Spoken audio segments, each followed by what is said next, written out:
Oui, donc en avril 2008, je pars au Québec. Et arrivé au Québec, donc je, je suis dans la rue les 3 premiers jours. Quelqu'un à la sortie de l'aéroport me donne un billet de 5 dollars, donc alors que j'avais rien demandé. Et puis il me restait une pièce de 50 centimes dans la poche au bout du 3e jour. Il y a un clochard qui s'approche de moi et qui me dit: t'aurais pas une pièce s'il te plaît? Donc je lui dis: bah écoute, c'est ma dernière pièce, je te la donne. Il me dit: puisque tu m'as donné ta dernière pièce, en fait je vais t'emmener dans une maison où tu pourras manger, dormir, être blanchi pour 1 dollar par jour. Et effectivement, j'arrive dans cette maison, je découvre 150 sans domicile fixe, donc des clochards comme moi, qui étaient logés là. Donc j'intègre cette maison, ils m'acceptent, et je rencontre un homme qui s'appelle Georges, roumain.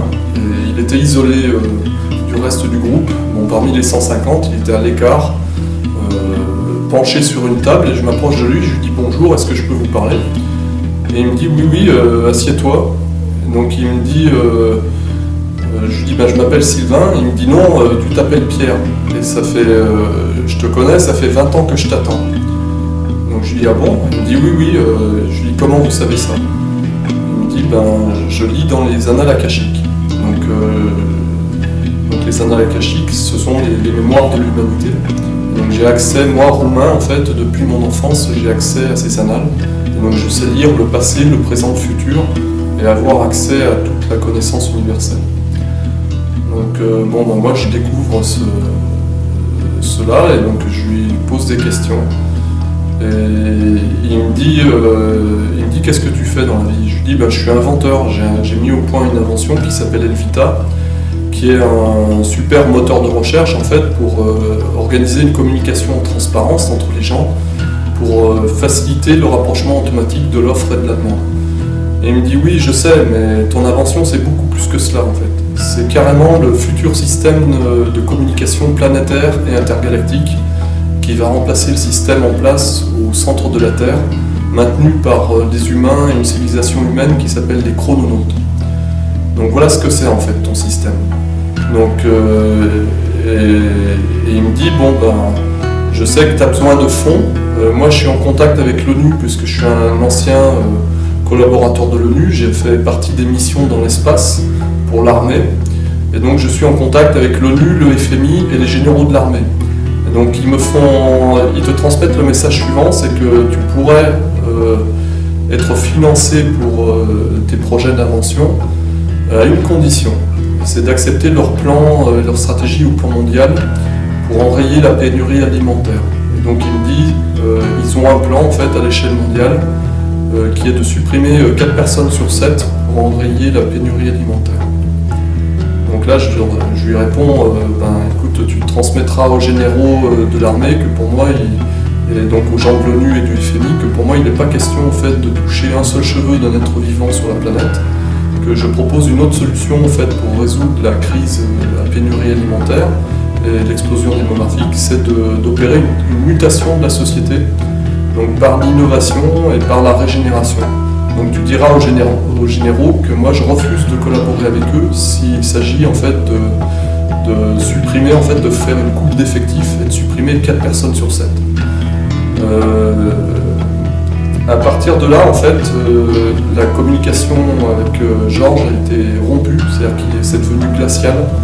J'ai compris en fait le rendez-vous qui avait été prévu avec les généraux de l'armée, l'ONU, tout ça a été annulé. C'était un rendez-vous qui était prévu autour du 20 juin 2008, donc le rendez-vous a été annulé.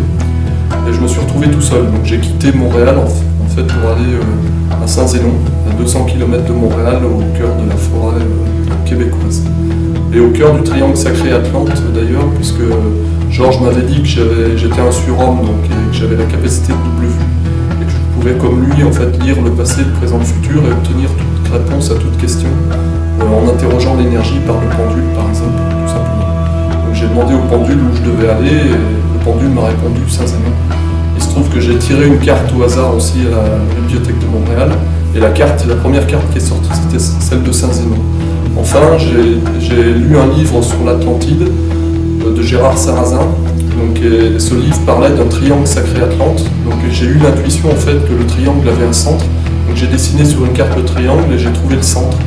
Et troisième élément de coïncidence synchronistique, le centre était également Saint-Zénon. Donc j'ai dressé à ce moment-là une liste de 50 noms de villages et de villes du Québec. J'ai demandé au pendule de m'indiquer là où je devais aller, et le pendule m'a répondu encore une fois Saint-Zénon.